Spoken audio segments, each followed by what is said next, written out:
So yeah, let me go ahead and introduce you to our host for the evening, Emmanuel.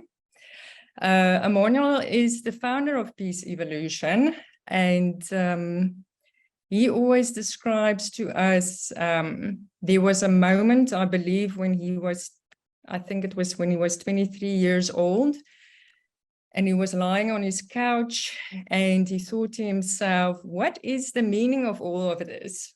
And yeah, and so from that moment, he wanted to uncover the meaning of his life. And he saw that in that lies our peace of mind, or our inner peace, and our ability to be ourselves. And so over many decades of contemplating this, that's kind of how Peace Evolution was born. Anyways, over to you, Emmanuel, for setting the scene for us. And thank you all and welcome.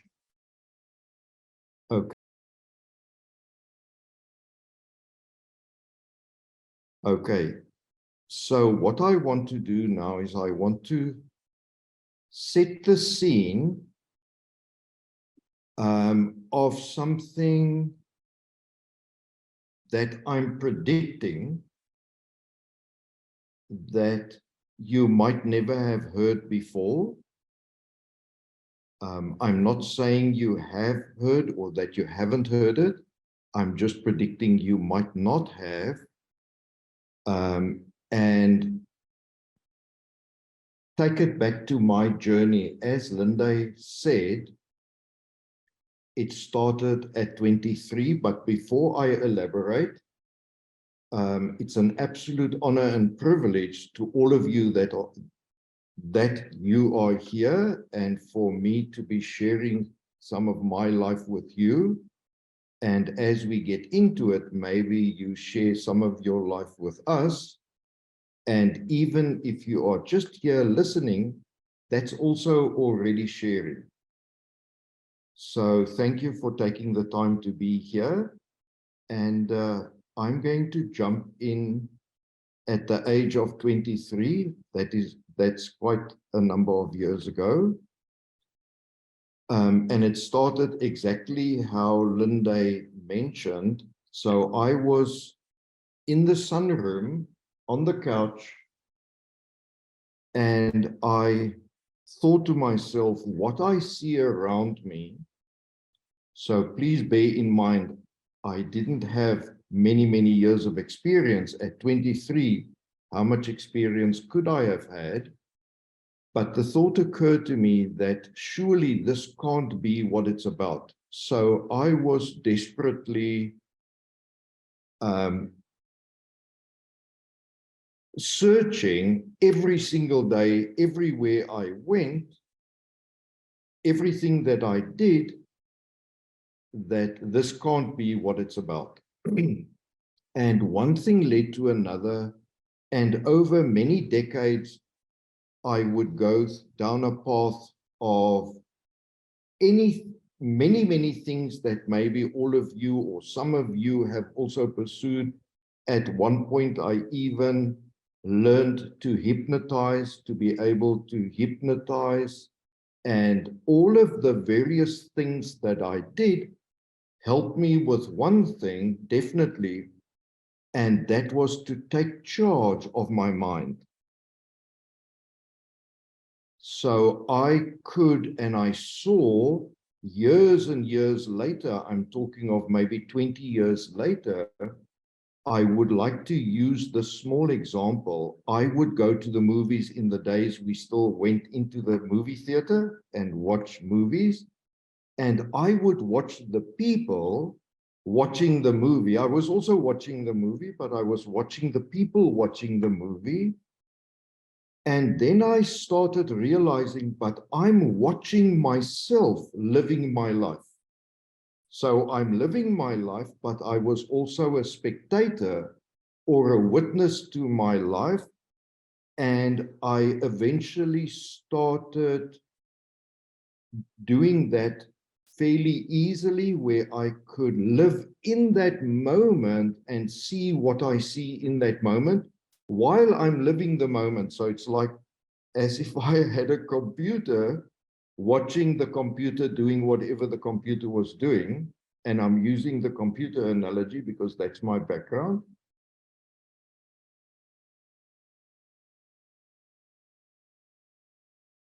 What I also realized is that I would go, as I was mentioning, down these different paths. You name it, I probably did it.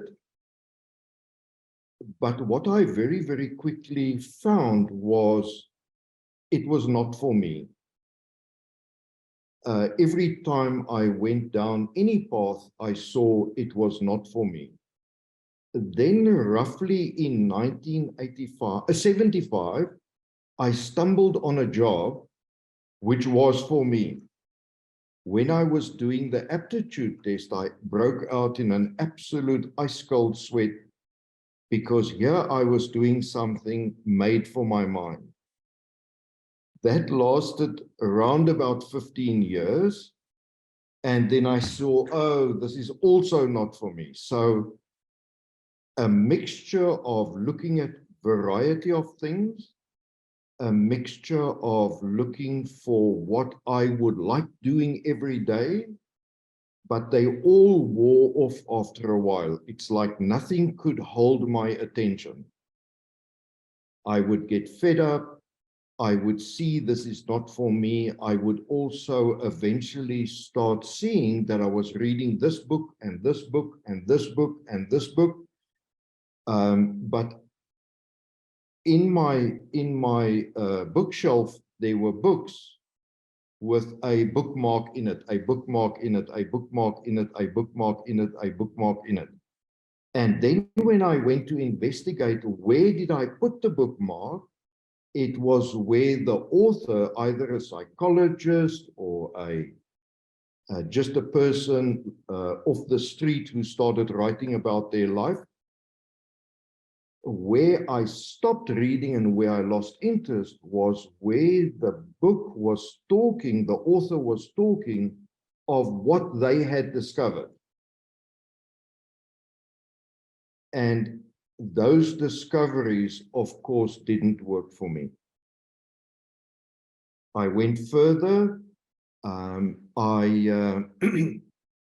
also, many times during the journey, I looked at disbelief of maybe I had lost it.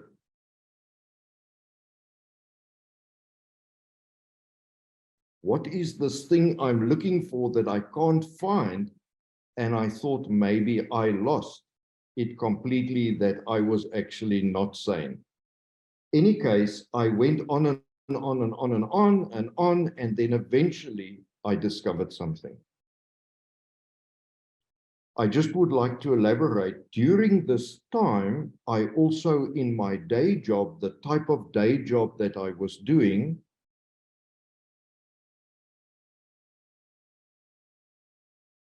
I realized that I was a troubleshooter in principle. So I would go somewhere, whoever I reported to at that time would send me particularly to where there are problems. And instinctively, I could see the problem and I could also address the problem. And this was from quite a young age. So I realized part of my journey of seeking was troubleshooting. I was troubleshooting my life, so to speak.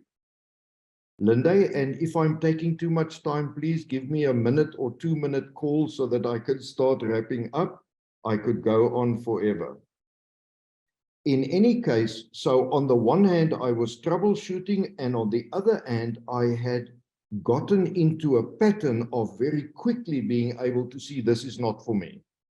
So I would find something, no, this is not for me. I would find something, this is not for me. I would find something, this is not for me. I had this gift to very quickly look through things. And of course, this over time created that I could do things fairly efficiently. Then when I discovered what I had discovered, I was in total disbelief of what I had discovered.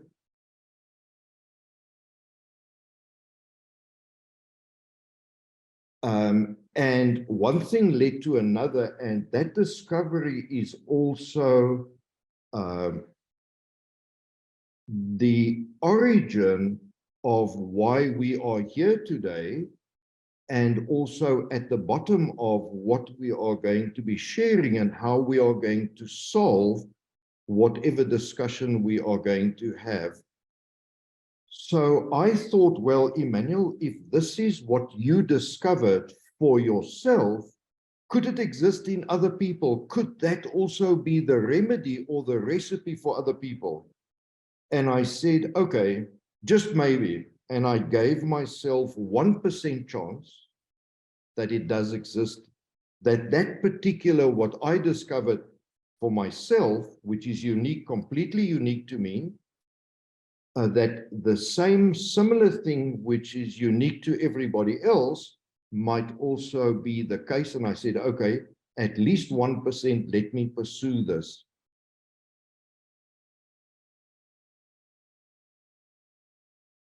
And one thing led to another, and I talk of that as this hypothesis that I don't know if it's true or not. I don't know if it's reality or not, but that didn't stop me. For years and years and years, I had a day job.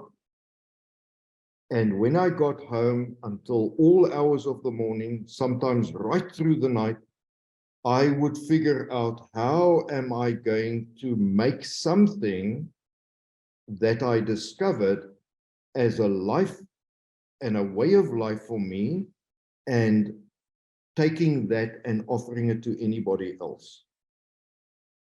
Now, that's where I want to stop, and I could, of course, go on and on. As I mentioned just now, I'm going to stop there.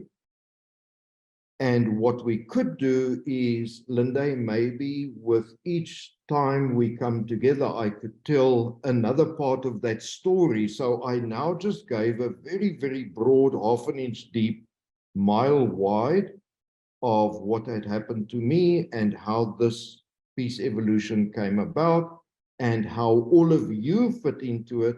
And then we could take a slice of that mile wide and take that inch a mile deep. We could do that. Or I thought we could maybe one day come together and just for the whole hour talk about that, or for 2 hours talk about that. I leave that over to you, Linde, to figure out how we should or would do that.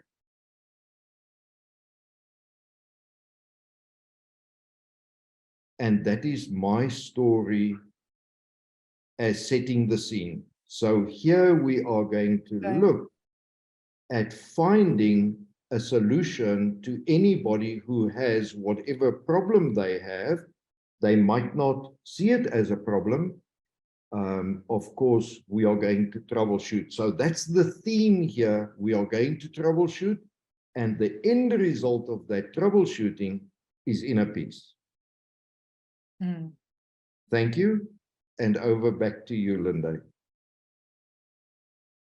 Okay, great. Thanks for sharing, Emmanuel. So just to recap, so basically you went through the whole journey of sex, drugs, rock and roll, pursuing power, pursuing money, all of those paths. You tried all kinds of alternative routes, in psychology, hypnotherapy. I think there was a bunch of those that you mentioned. And you eventually discovered something really unique that you say you haven't read in any other book ever. And if there's a 1% chance that that is true for everybody else, then that's what you would like to share with us here tonight. I think that I reiterated in the right way. Very well. Just one small thing, and I like how you summed it up. The only thing that for some reason I never pursued was drugs, but everything else.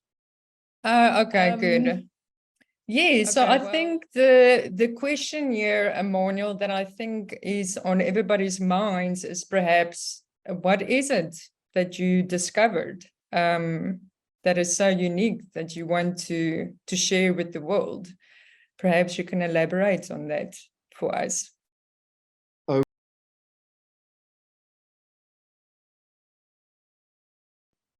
What had happened during this introspection, this constant introspection, and let me just give you an example of how obsessive that was.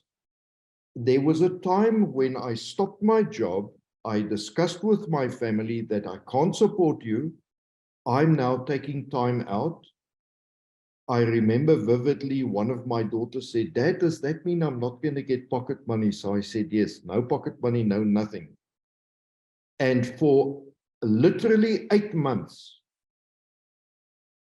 most of the time of those 8 months, I did many things. I also spent a lot of time in the garage, on the floor, in the fetus position, trying to understand me. So please remember, I was completely obsessive to solve this problem of what had happened to me. And in that inspect, the earliest journey that I saw was, I was roughly 11 or 12 years old, and I was playing in the lounge with all my toys, and I had created a farm. So I had little animals, little railings, little cars, and I had created a farm. And of course, my parents were chuffed because I wasn't running around like a hooligan. I was just there relaxed, playing with those toys, creating this farm. Then much later, I had just finished school. This is all before the age of 23. Now I'm looking back in this introspection journey. I had a discussion with somebody who was with me at a hostel. He was my hostel roommate. And we were talking just after school about how rich we were going to become and what we were going to do and how we were going to become rich. And funnily enough, that story also landed in a farm, a farm venture. And just to give you an idea how far I went, I don't know exactly when it was, but a number of years later, I actually bought a farm because I thought it was all about a farm, but not farming, but about a farm. And the long and the short of the story was, I then promptly realized, but it's not about a farm. I realized before I moved there that it's not about a farm. And I contacted the agent, said, please get me out of this. I want to cancel. What cancellation fee should I pay? The farm actually had a river. I can show you a picture that I drew of a farm, and there was a river. So I had that farm, and there was a river and willow trees. And then I realized, but it's not about a farm. But the original playing on the lounge floor, making a farm, and this farm story with the hostel roommate of mine, all had an ingredient in it. And in my process of being able to slow my mind down, Linde, I was able to then track what was underneath that. So I'm saying those playing and that daydreaming had something which inspired that. And I was fortunate enough in how I slowed my mind, and I was able to slow my mind down far enough. I caught that.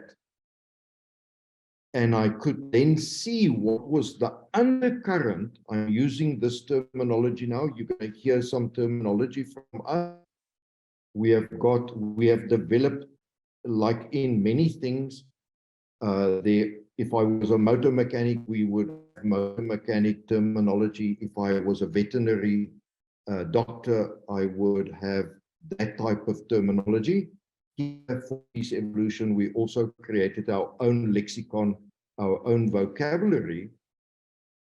What I had discovered in my daydream, there was an undercurrent, and I managed to trap that undercurrent. And over the years, I would speak to people, and they would share their daydreams with me. And of course, this is after asking if it's okay with I have a look with them at their daydreams, and I was able to help them trap it as well. And so I'm now not, of course, going to talk about what that is, but that is how I would like to answer your question.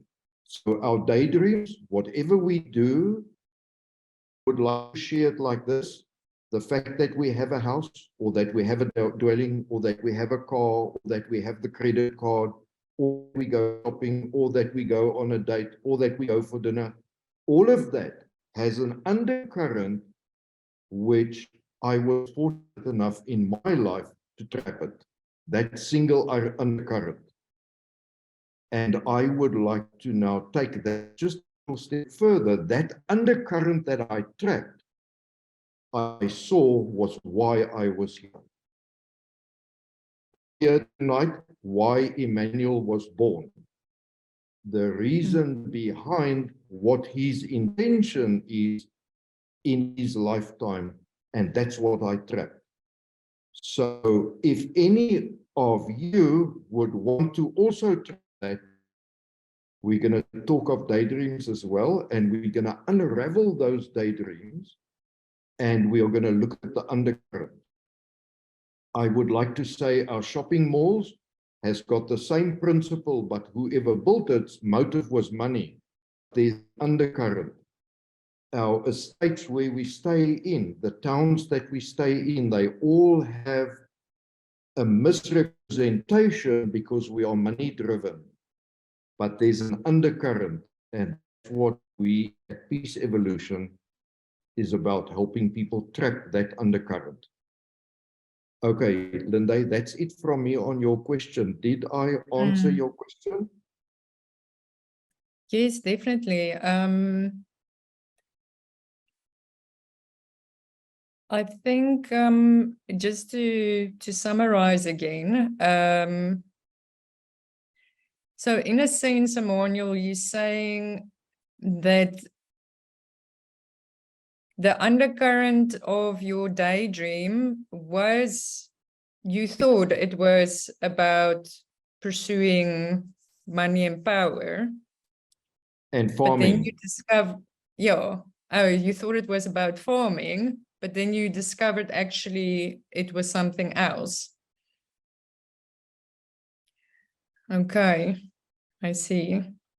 And by the sounds of it, is that something else referring to perhaps purpose? Yeah. So that undercurrent in my discovery was what I discovered was my purpose. Okay. The purpose, but please listen very carefully, the purpose of why I'm here.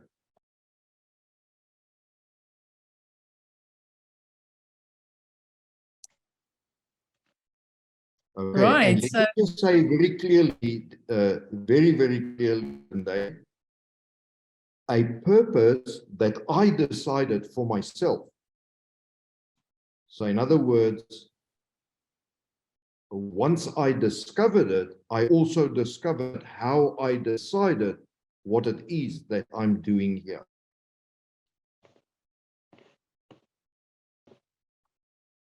Okay. So it sounds like it wasn't something that happened externally from you.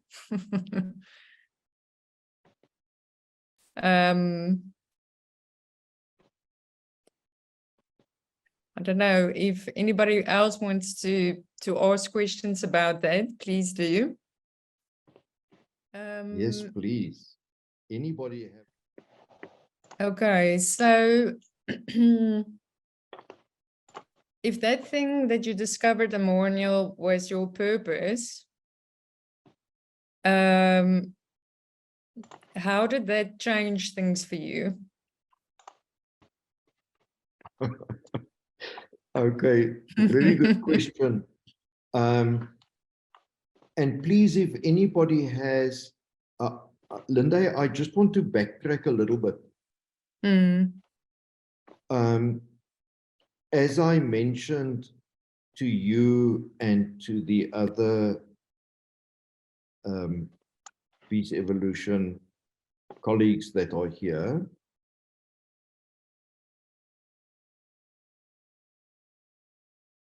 is I found my life to be very, very, very heavy.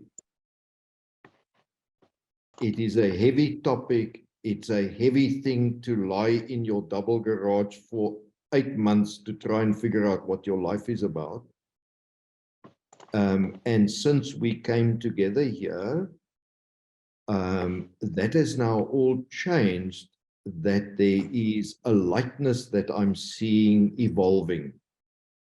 It does not have to be heavy. I'm just a very heavy personality. And I went into this very deep dive as if my life depended on it. However, as part of what I then did, and I realize now I'm answering your question, but from a roundabout way, what I then did is when I discovered what it is about, I then set forth to figure out how to bring that to other people and where would anybody start. So I didn't change anything other than rely on my skills and my talent and my temperament, which I saw in my conventional day job, was at play all the time.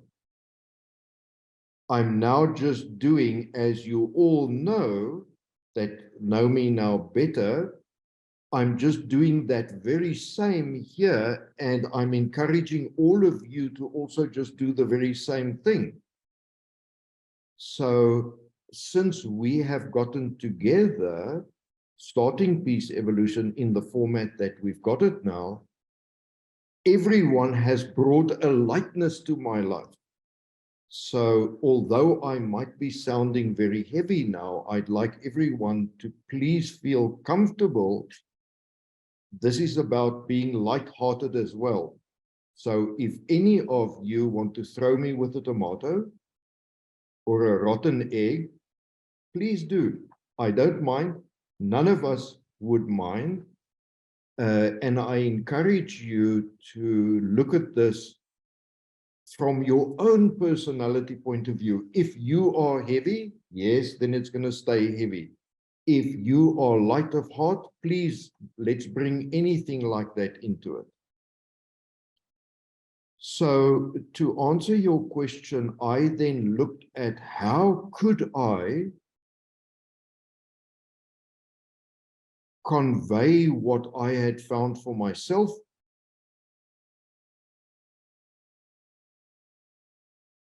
to anybody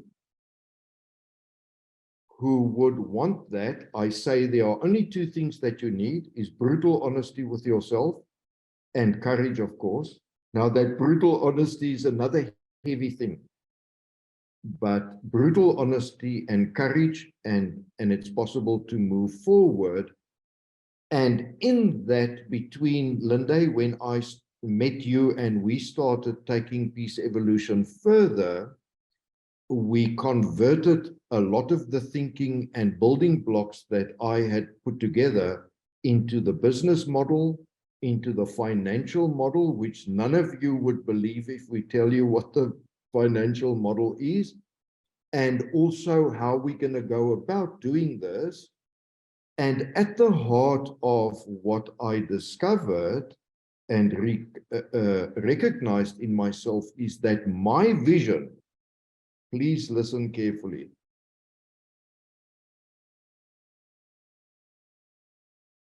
My vision is for everyone to live their vision. And I would like to play a role in assisting everyone live their vision. And if you don't know how to figure out your vision, let me give you a hand. Okay, Linda, did I answer your question? Yes, I think just elaborate on what you mean with vision, Emmanuel. Okay. So, so part of me discovering, making this discovery, recognizing what the undercurrent was, I then took that and gave wording to why, when I was playing roughly at 11 or 12 years old, in the lounge at home, why I was making a farm. And also when I was a farmer with this school friend of mine, when we were talking about how we were going to become farmers and how that would evolve. Now, the idea is that underneath that is now how I discovered and recognized and uncovered my purpose. Now, I then crafted my vision to what all the people in my mind's eye, in the 2 farming stories that I now told, I put that in words. How were the people experiencing their lives while they were on that farm? And I crafted that in the form of what I refer to as a vision, the vision of what I did on the lounge floor and in discussion with the school roommate of mine. Both of those had the same, in my mind's eye, the reason why I played that play. Does that answer the question, how it relates to vision? Yeah, sure. Yeah, so whenever we discover our purpose, we recognize it, we uncover it, it's going to be exemplified in the form of a vision in my mind, a bird's eye view in my mind's eye, and that we write down as a vision.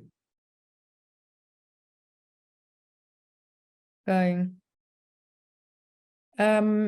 Emmanuel, Vincent asked, did you end up buying the farm or did you cancel? I eventually paid a huge penalty and canceled. Okay. The agent, I have to say, was quite good in the sense he was now obviously forfeiting quite a bit of commission, and he gave me a good discount on it, but I didn't buy the farm. Okay. Just as an Vincent, example, Linde, another thing which I could, so here I went quite far to physically buy the farm and then to cancel it because I could play it out in my mind. It's not really addressing what I wanted to address. Okay, so so another thing that I realized along the way, Vincent, and why I didn't buy the farm as part of this journey of mine, my mother used to say that you've got to pursue to the nth degree, you've got to pursue everything because you don't know how close you might be to that breakthrough that you're looking for. However, I realized that that was very good advice, but she also had to say there's got to be a time when you say stop, stop, stop. It's no need to go further. So in my quest, I could very quickly see I don't have to now spend 15 years or 10 years or 5 years on pursuing that to prove that in my mind's eye, I had already solved that it was not the route to take. Vincent, does that sort of say why I didn't buy the farm? Are you comfortable?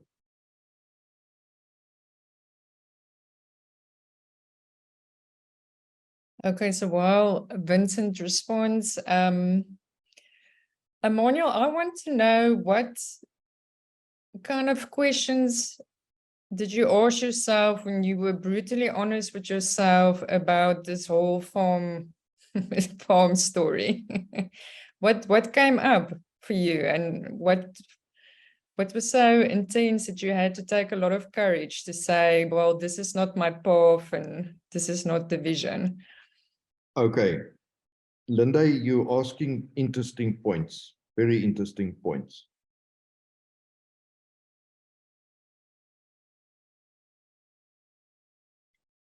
Let me attempt to answer it like this.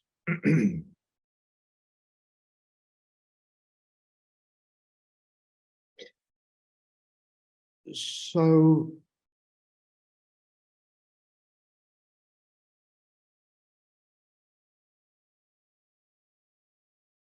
what I refer to as purpose and what I recognized is like an acid test.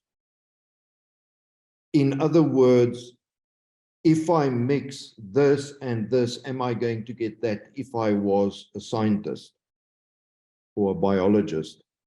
And the honesty and the courage was, could I, in my mind's eye, play this forward? And as I played it forward, was it true to that feeling that I had on the carpet making a farm and in the discussion with the hostel roommate? So as I play it forward, did it stay true to that undercurrent? And of course, now I could want to make it fit. And of course, that's a no-no. No, it won't help to make it fit. If it's a square hole and it's a round something, it's not going to fit. So I could extrapolate or exemplify or take it forward to see it doesn't fit. Does that help? Does that answer? So basically what you're saying is you can hit your head against the same wall. Until it bleeds, I have to stop before. Yeah, exactly. Okay. Yeah. So it also, there's something hidden in what I'm saying. I needed to develop the confidence, okay? I needed to develop the confidence to take what I felt, what I recognized, and see, oh, wait, do I now lose it, or does it maintain that undercurrent? If it doesn't, I have to step back a bit. The idea is that, am I able to very quickly sense that it is or it isn't true to that original feeling? Okay. And then I said, but there was also another thing at play. And this was a huge breakthrough, Vincent. This was a huge breakthrough for me personally,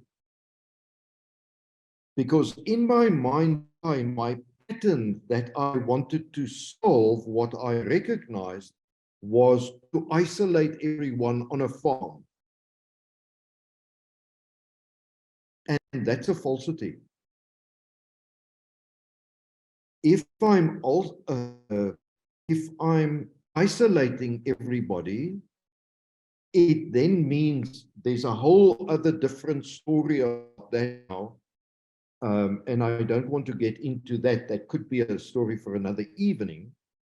But I very quickly realized in that moment after I bought the farm, wait, this is about isolating people somewhere.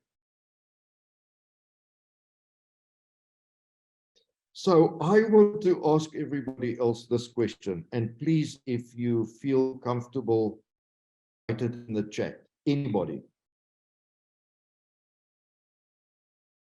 What did the farm really exemplify if you were to guess?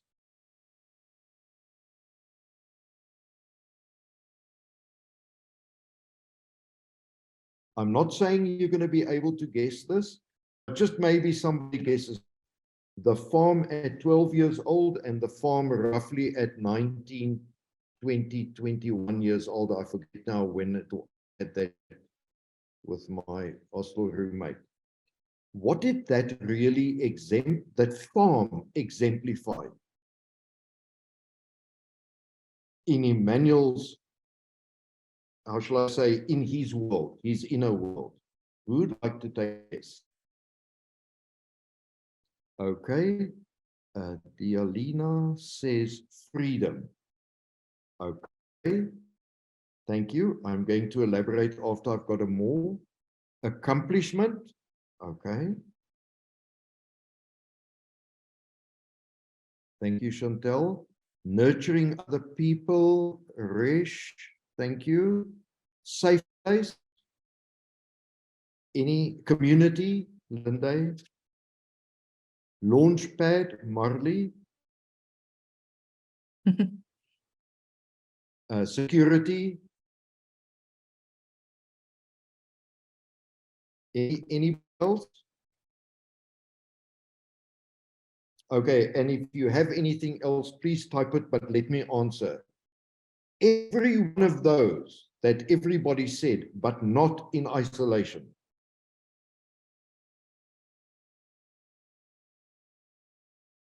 So I would like to elaborate a little bit. After I bought the farm, I realized, but wait, this is the isolation of everything. But in my mind's eye, what I was actually doing, and as everybody had written here, I had the undercurrent for me was I was exemplifying there how people who were living on my farm and doing the things as farmers, what was important to them. But it wasn't about the farm, it was actually about the whole of humanity. So you've now got to be serious when you ask me this. Emmanuel, who do you think you are? Who do you think you are?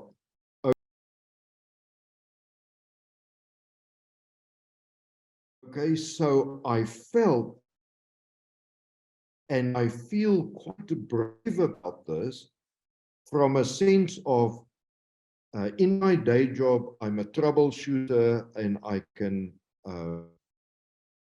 address problems at their root cause. And I just would like to say, in all the problems I solved, so on the one hand, there was the technical issue that I solved, but there was something else that I covered in my introspection lying in the garage.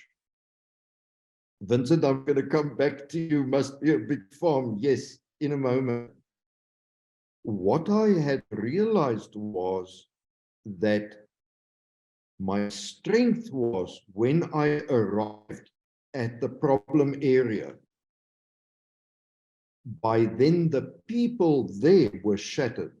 No confidence. They were not enjoying what they were doing. And their management was on them all the time, hounding them and breaking their confidence more and more and more.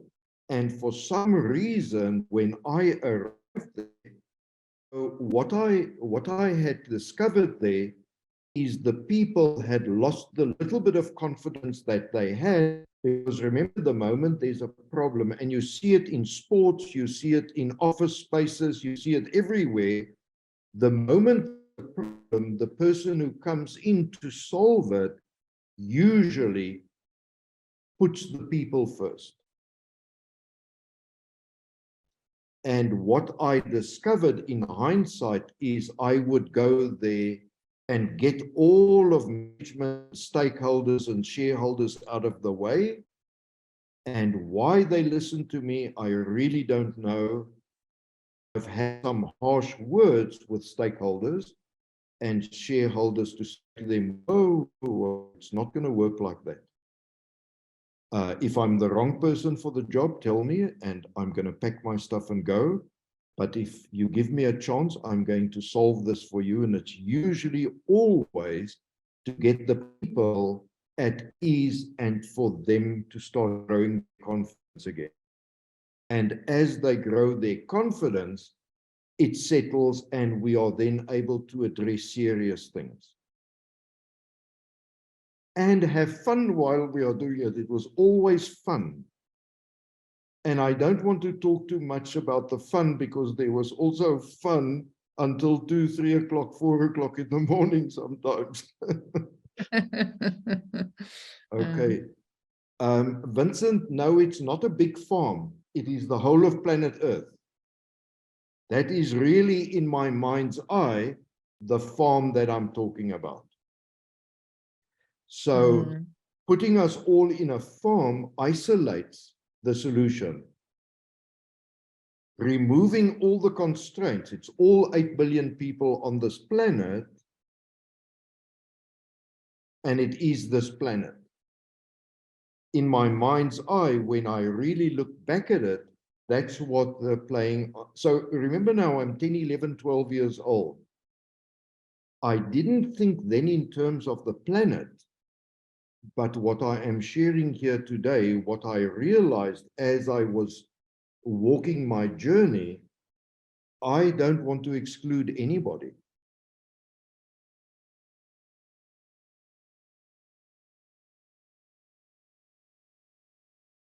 So you're solving or troubleshooting the problems of humanity. Yeah, in a nutshell, that's what I realized. Okay. And I mean, who the hell am I? Okay. But at the heart of it, that's what it's about, Linda. So the people on my farm at 11 years old and the other one later in my young adult days, it was all the people that were there were comfortable. And if we look there, let's just quickly look at all these comments. Let me dial from the beginning. The first one was freedom. They were free in the sense that they were not afraid. The accomplishment is everybody brings their value, but the value from the heart. Nurturing other people is we all, so let me give an example here in Peace Evolution. It happened very recently where I was working on something very tricky. So remember, on the one hand, we've got our vision. On the other hand, we've got our business model.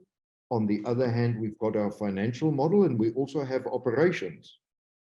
So each one of us has a particular thing closely associated with our skills, talents, and temperament. And I was busy with some work which took a long time to do, and Linda stepped in, and in the operational model that we follow, we talk about swarming when somebody is being left behind for whatever reason, somebody else steps in and helps that person over the line. So the nurturing of other people, so we are comfortable to work with each other, the safe place, Vincent, please have a look at our tagline. The community, yes, the community, all of humanity being a close-knit community, not I need to protect myself. The other one is, it exemplified you from doing something you thought you wanted to do.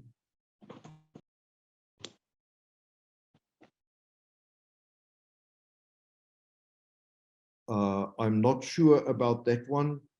Maybe we can just elaborate on that one. The launch pad, yes. The farm, honestly, to goodness me, was the launch pad of what we are evolving here with Peace Evolution.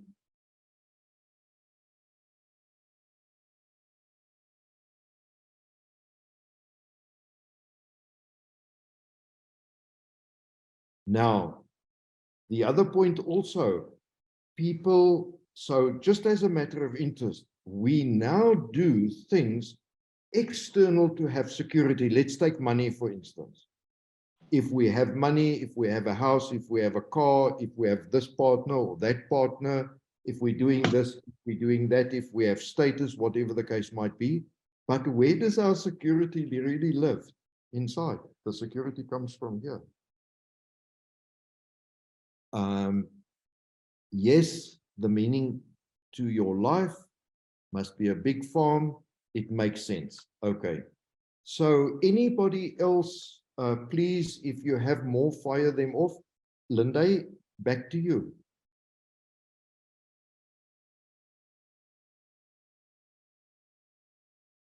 So, Manuel, a question I have for you is,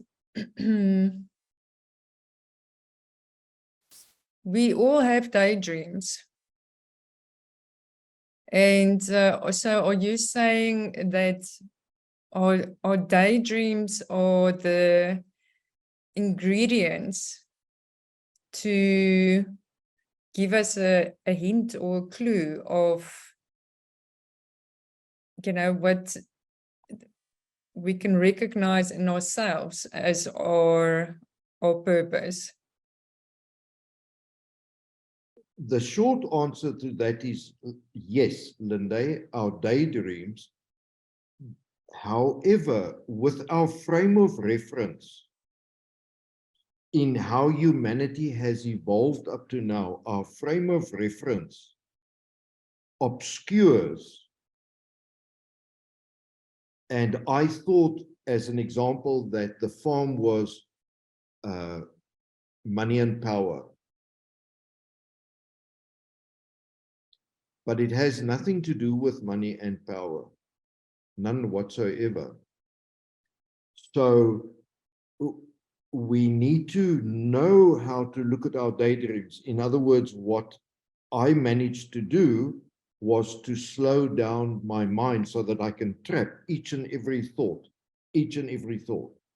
so that I could then take this thought and break it down even further.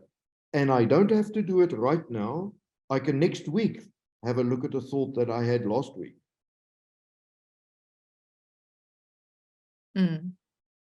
I don't have to there and then do it. I can be driving in the car and have a thought and solve that, get the undercurrent of that a week or 2 weeks later.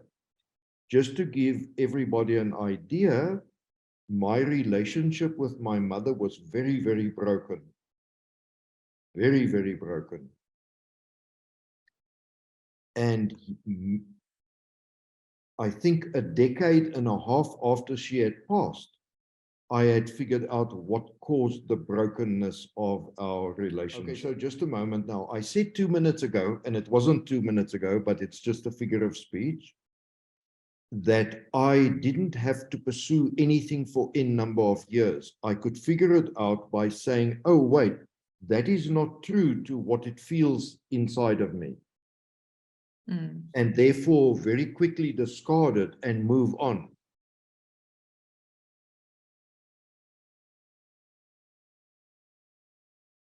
But to be able to do that, you need confidence and you need to trust your decision making. But now, does that mean Emmanuel never makes a mistake? I make many mistakes. But 2 minutes later in the journey, and it's not 2 minutes, I'm just figure of speech, 2 minutes later in the journey, I realize, oh, but it doesn't feel right anymore. And then I rewind and I say, oh, I was here when everything was still feeling according to that undercurrent.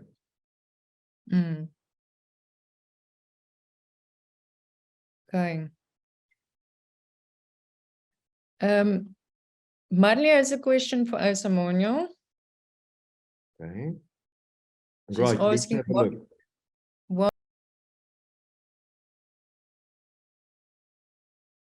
is Okay. it important to have a purpose? Okay.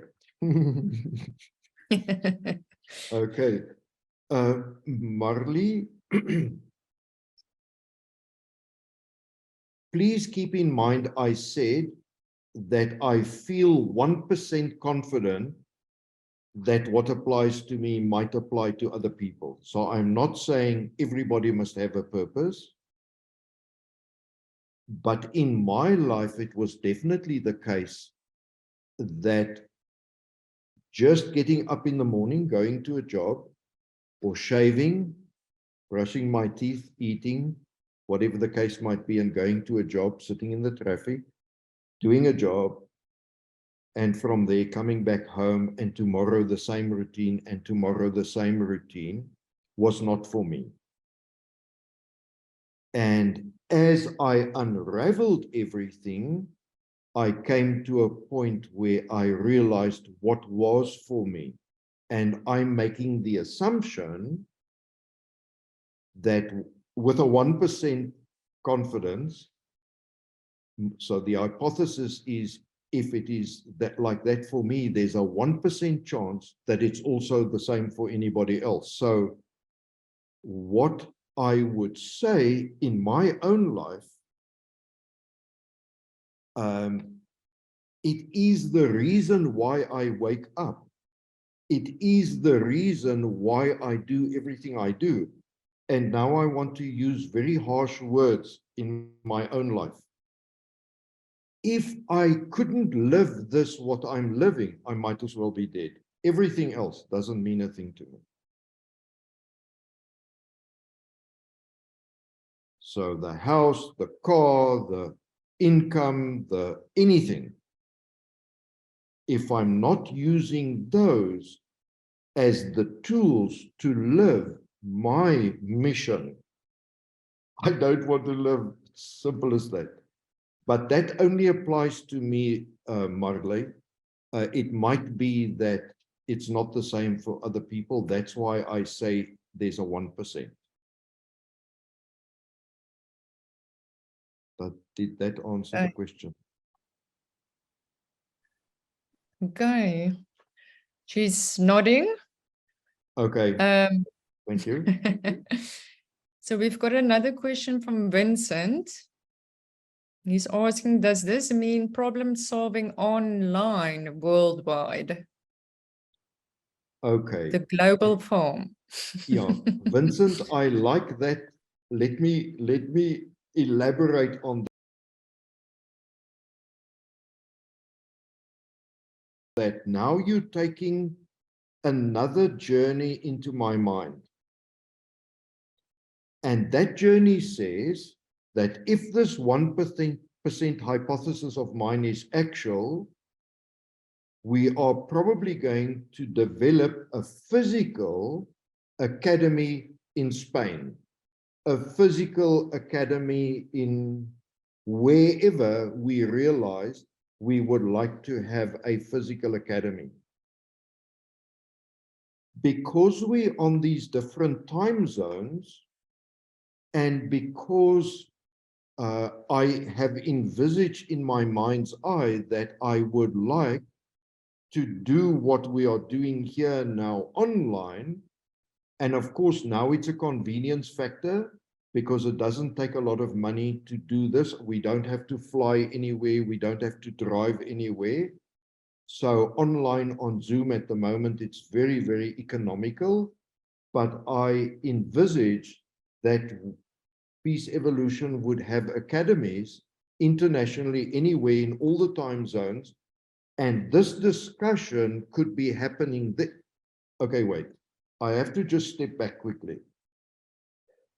When I met Linde, the very first thing I said to Linde was, Linde, we've got to ensure succession.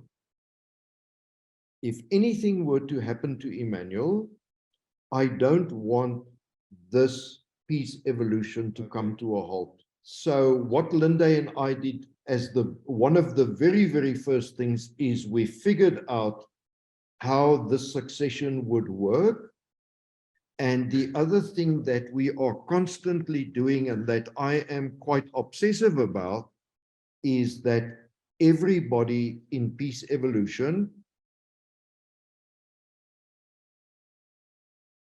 understands their role and how it pertains. And we even have, and if you want to go and read up on this, we have a process that we follow called holacracy.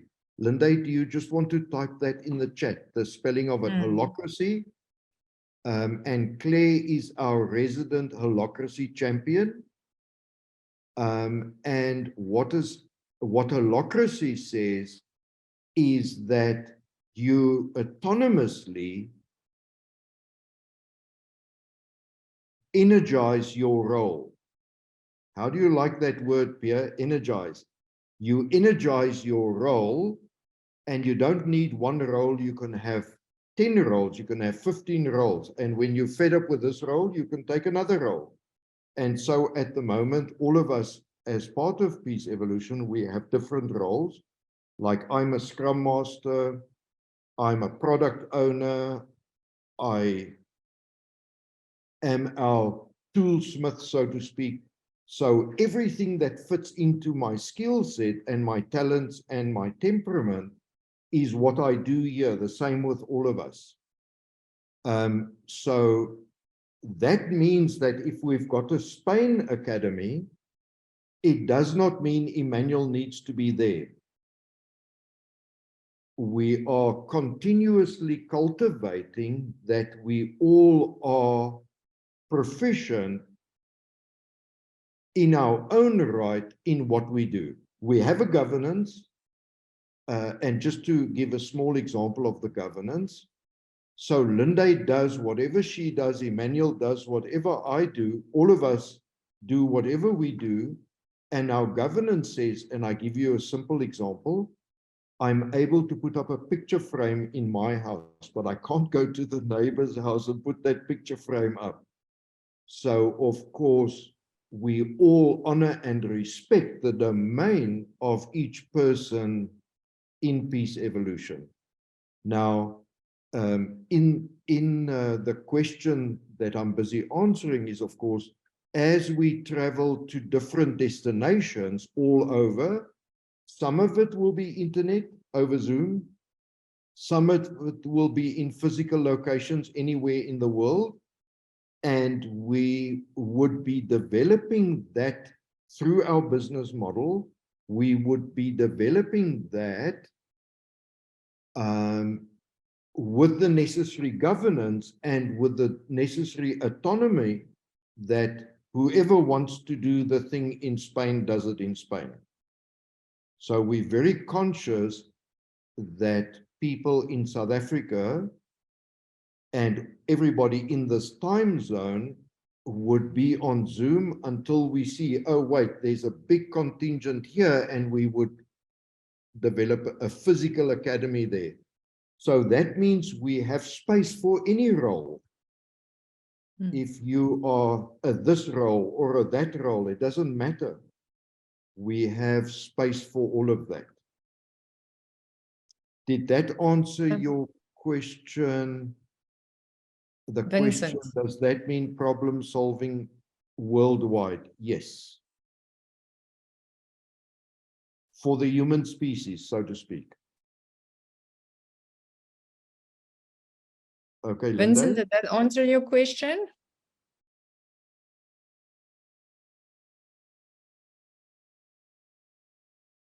Okay. Right, we've got another question from Dialina. Let me read it to you, Emmanuel. I have a question on what you said earlier about light and heavy. It's so strange. Vincent says yes, great. It's so strange. I seem to think that I was a lot lighter, more carefree, happier, and more joyful before I got all serious and constipated about finding my purpose. The more I wanted to find this purpose, the heavier and more serious I became. I'm not sure what the question is, but can you elaborate for us, Dialina? I think you've got it there, Linde. I was just wondering whether Emmanuel could give me some guidance on. I almost want to go back to the happier me I used to be before I embarked on this very serious journey about finding the real me and finding this purpose in life. It feels such a crazy burden that I've taken on. Okay. If Emmanuel could Thank you. elaborate, that would be great. Thanks, Yeah. Linda. Thanks, Emmanuel. Thank you. Am I pronouncing your name right if I say Dialina? Yes, perfect. Okay. Your question has a few components to it. So the very, very first thing,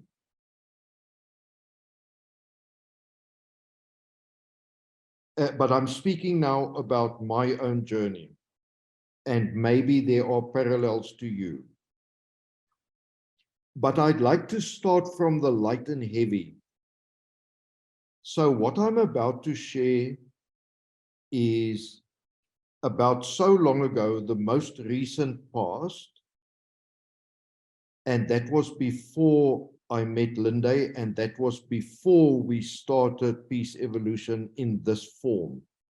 I couldn't figure out what it's going to look like. I knew I had a message, but I didn't know the vocabulary and the lexicon and how to manifest it. And of course, I would rather want to earn a living to pay the bills from that than going to a conventional job. So I had this tug of war inside of me. The one says, if I have to do a conventional job, I might as well be dead. But Dialina, the other side is just very, very difficult. It's extremely difficult.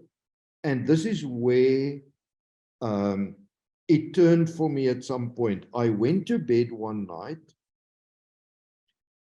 and as I woke up in the morning, I was very, very, very, very, very, very, very despondent. I was lying in bed, and this is how raw and exposed I exposed myself to myself, where I said, this is too difficult. I have tried this. I have tried this. I haven't gone on holiday for very, very long. I've got 2 jobs, a day job, and I've got a side by side taking up every spare moment of mine doing this thing that we are doing tonight. And it's just too difficult. I don't want both anymore, but I have to have both. I can't only have one. I have to have both. So my conflict is I either have time and no money, or I have money and no time.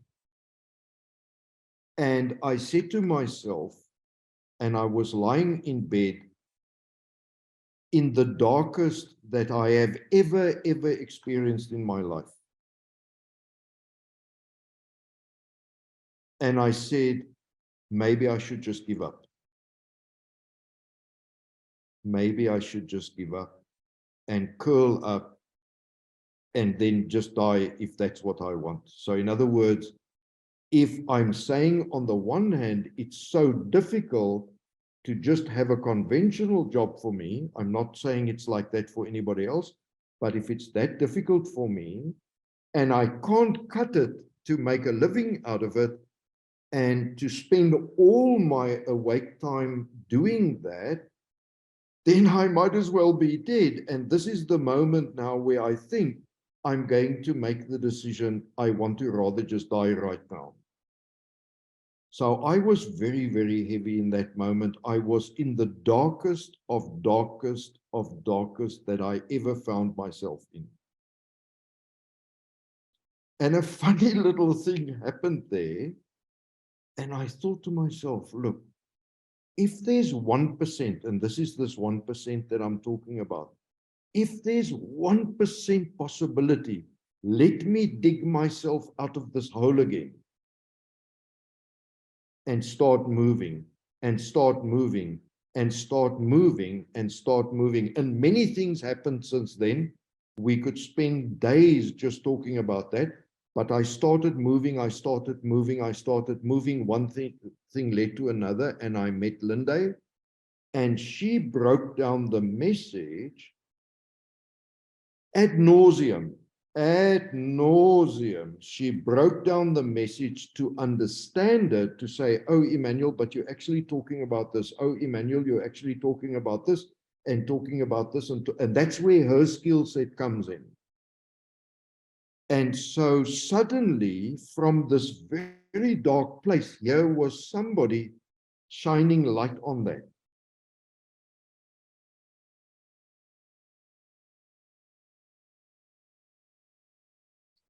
And I said, okay, now I have to work even harder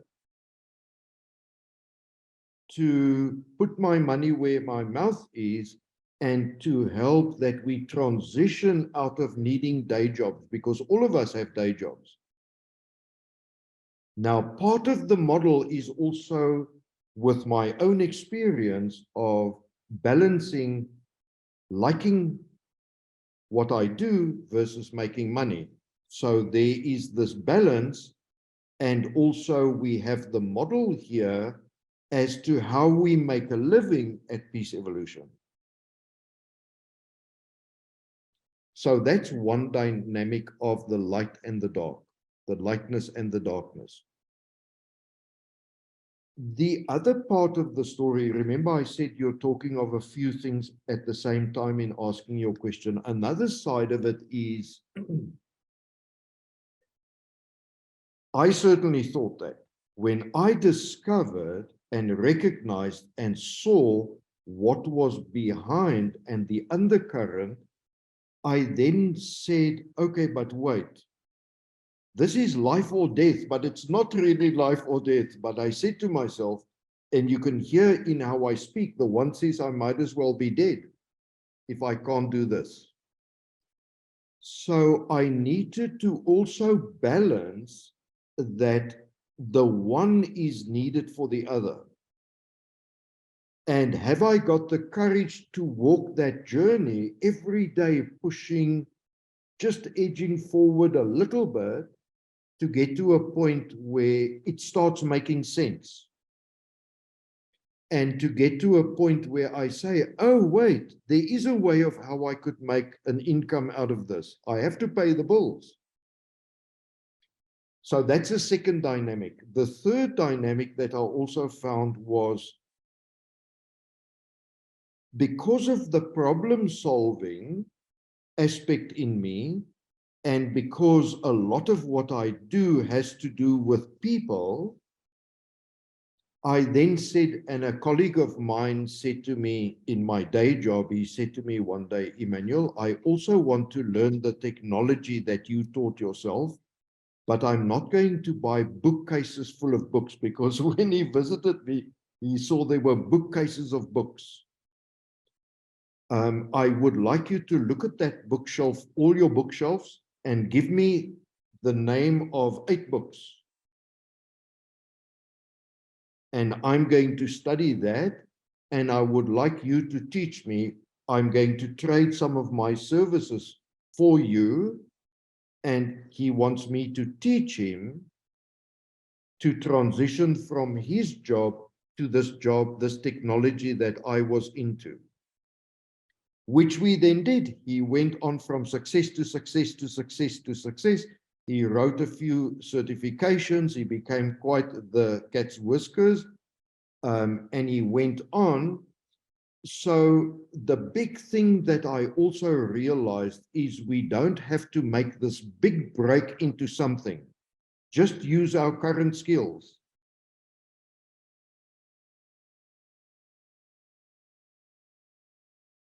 So just as an example, you have your current skills. You don't have to go and study new things. You don't have to go and do anything new.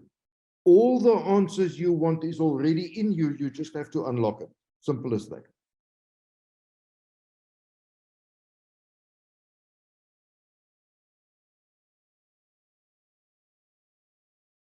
So I think I now covered 3 dynamics of what's in your question.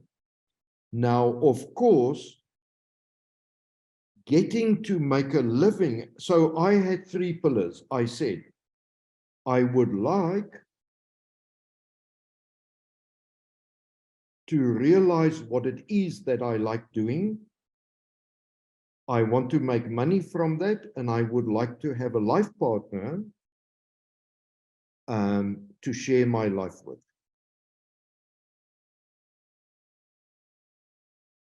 And that was at the essence of it. And I then slowly over time, but now here's the thing, Dialina. What happens if you don't have a life partner? Are you then doomed? I think not. Because at the heart of recognizing your purpose is you realize that you need nothing to be yourself, not even a life partner. You need absolutely nothing to be yourself. Now, that's frightening to say that I don't even need life partner. I don't even need money. I don't even need a vehicle. Now, if all of you realize for a moment and you contemplate the following, did you maybe make the decision to be born now? If you did make the decision to give life to the person Dialina or to the person Emmanuel,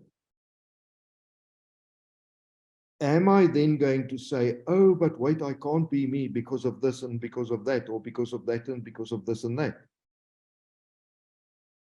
Then my being me is conditional.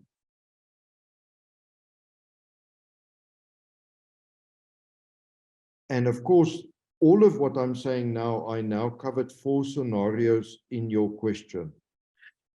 The fact of the matter is, the reality is very different to the perception. And from what I realized is I needed to unlearn all the perceptions.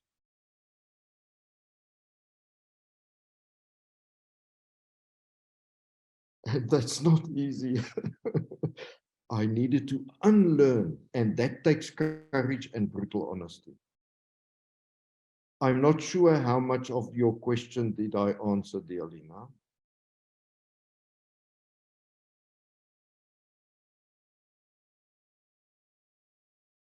Okay, any other questions? Okay, So let's thank you. continue. Thank you. Which is the next question, Linda? Okay, before we ask, right. Okay, Bernice asked, can you please, I think you meant elaborate on how you were able to slowly dig yourself out of the dark hole and enable yourself not to lose sight of succeeding your purpose, Emmanuel? So this is now an interesting story. Answer, an interesting question with a tricky answer. Let me attempt.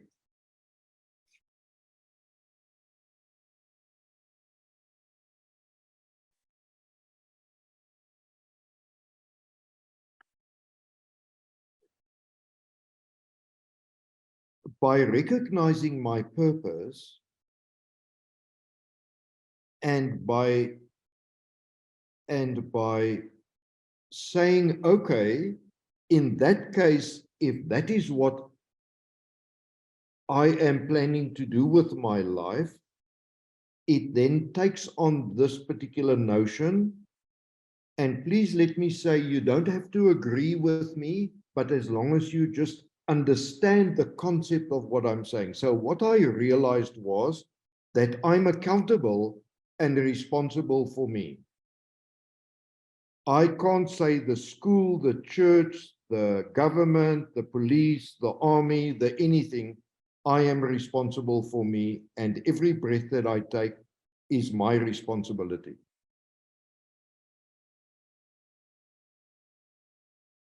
So taking it from that stance, Bernice, what I realized in that dark moment when I said there's a 1% chance. Now,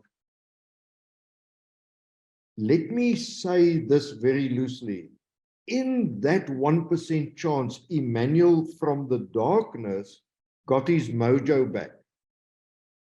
If I say I got my mojo back, I'm not sure if you all know what I mean, but it wasn't a gradual thing. Just in that moment, I flew out of bed. I didn't really fly out of bed. I'm not Superman, but I got out of bed with new vigor,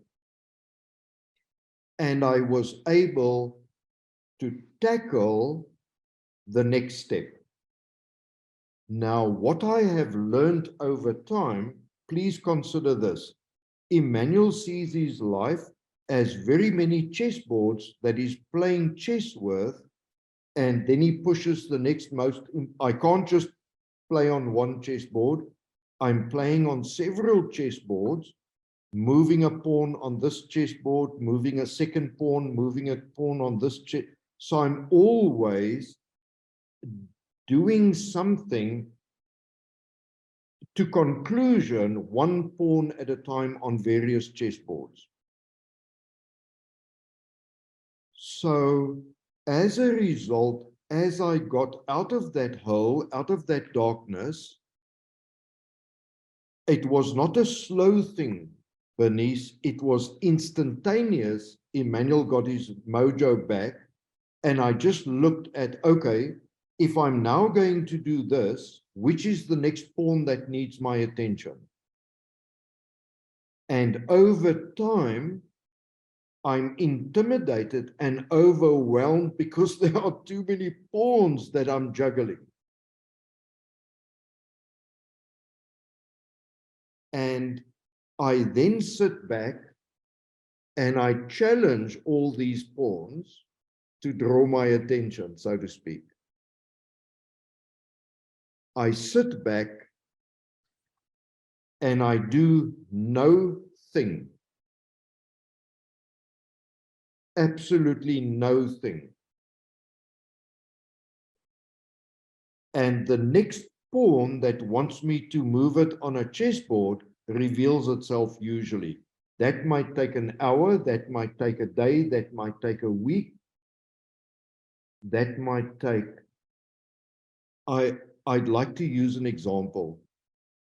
So, Natasha, if you don't mind, I want to use my favorite example of something that you and Claire asked me. Sure.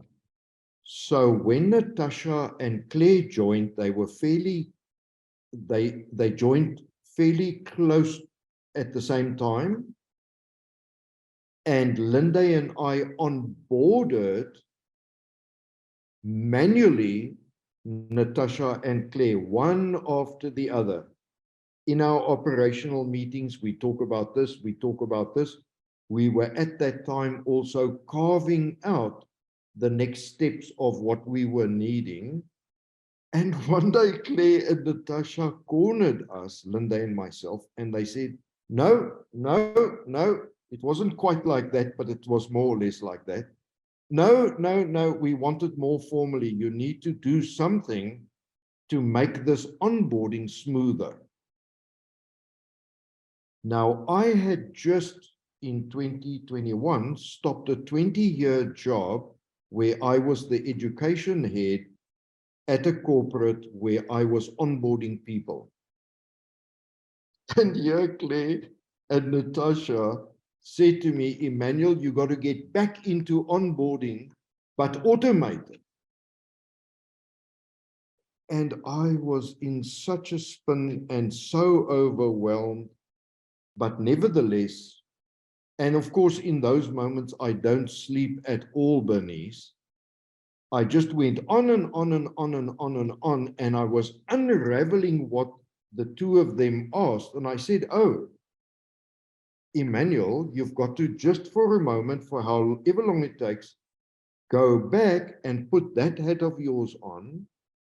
And then between Linda and I, we figured out an onboarding, an automated onboarding process. And when Pierre joined, he went through the onboarding and the rest is history. So what I'm saying, pushing all these different pawns and sitting back when I'm overwhelmed, like the story that I was just telling when suddenly we needed to create an onboarding process. What I had realized was that I could also sit back and challenge the next pawn that wants my attention. And I could just ignore everything until that becomes crystal clear. But you understand that means I trust myself enough.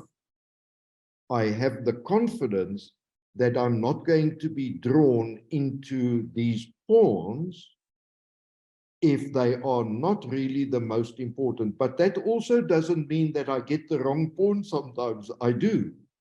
But I don't hit myself over the head with a stick. It's just what happened. So, Bernice, does that give you a little bit of, I take one small step at a time? But when I don't have my mojo, I stop and I look to find my mojo again by looking at what caused me to lose my mojo. Without blame, not even blaming myself. The fact is, I lost my mojo.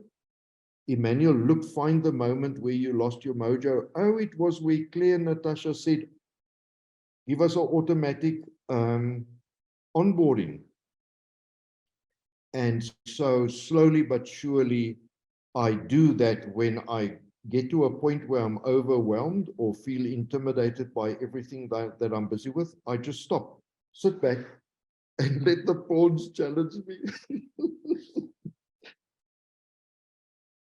Okay, Bernice, did I sort of answer you? She says, yes, thank you so much. Right.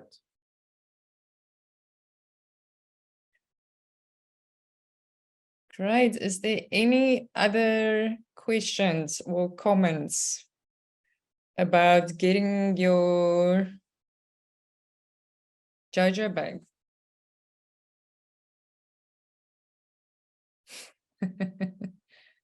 Bernice says she's definitely going to manifest her inner mojo, happiness. Love that. You previously mentioned something about certain things being conditional and certain things being unconditional, and how we need to unlearn certain perceptions. I thought maybe we could talk a little bit more about that and what your experience was with that specifically.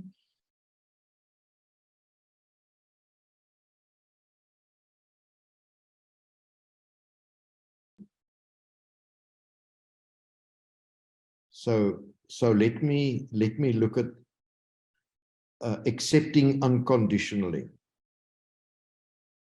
So would you or anybody want to give me an example of what I could extrapolate on accepting unconditionally?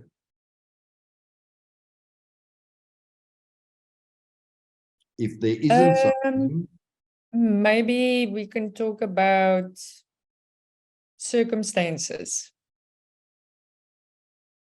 okay. so I was going to put forward expectation, and I think circumstances fits that bill very nicely. So I would like to take what is probably one of the most difficult things that I needed to face in the unconditionalness of an intimate relationship. In the sense of I'm either on my own or I'm with somebody in a relationship. And when the relationship is new, it's all fun. There's all the energy flowing always. And then suddenly something happens which people talk about when the honeymoon phase is over. Suddenly, the circumstances change. The person doesn't this, or the person doesn't that, or the person wants this, or the person doesn't want that. So the circumstances change, and now that fabulousness is suddenly starting to break apart.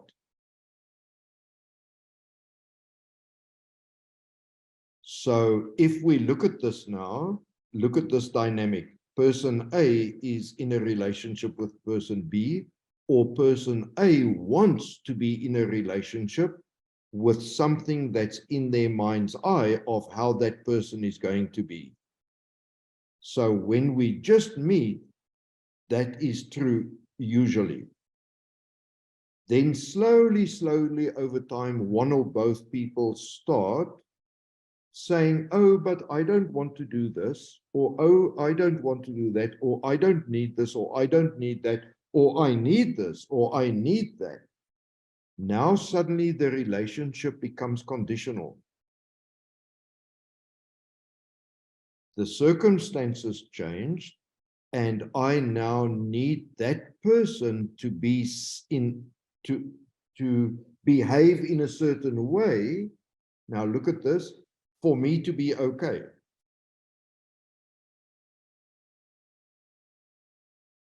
And therein lies that I am not unconditionally in the relationship with that person. The person needs to behave in a certain way, and then I'm going to be okay. Now, what is at play there? And let's take one of the parties at a time.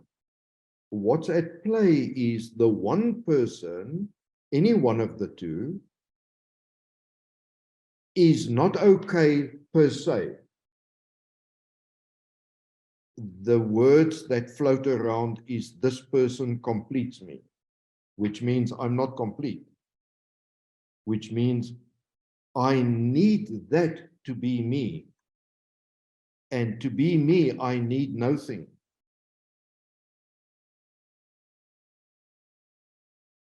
Okay. Or I get a new job, everything is hunky-dory. In this new job, I get this and that, and this recognition and that recognition, and everything is hunky-dory. And then that honeymoon phase of the new job wears off, and now there are certain expectations of that job on me. And the whole thing starts crumbling. Alternatively, when I look at it and I say, in principle, I decided I need a job to pay the bills. In principle, I decided to take that job. And that job is now turning out to be different to what I thought it was. Now, I have a few options. One of them is to go. And why would it not happen in the new job? Or I could look at it, internalize it, have the courage and the conviction to find out where the misalignment is, and then do something about the misalignment. But Linda, now there's a bigger thing at play. Who was it that asked that question? Was it you? Yes, you asked that question. But there's a bigger thing at play. When I live my purpose, I now need to fund that until I'm able to make a living out of living my purpose. Which then means I need to understand the difference between the motivation is making money, and the motivation at my employer is not to give me the latitude of me being me. I need to be as they want me to be. So the moment we go into that, that dynamic is already broken. By me needing to take a job, I am then beholden to whoever I get the job from. And it's going to be like that with everybody where I work. So I need to understand that dynamic. And understand that this might be the best of the worst. And understand it's about making a living. So I now spoke of expectations and also circumstances. Did I answer that?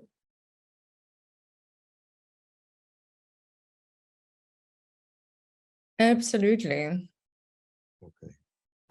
It seems like, in a nutshell, for me, what you're saying is, if you can't be yourself, then it's conditional. If you can't be true to yourself, then it's conditional. Yeah. Yeah. And when we go into, let's call it conventional employment, we know we need to leave ourselves at the front door.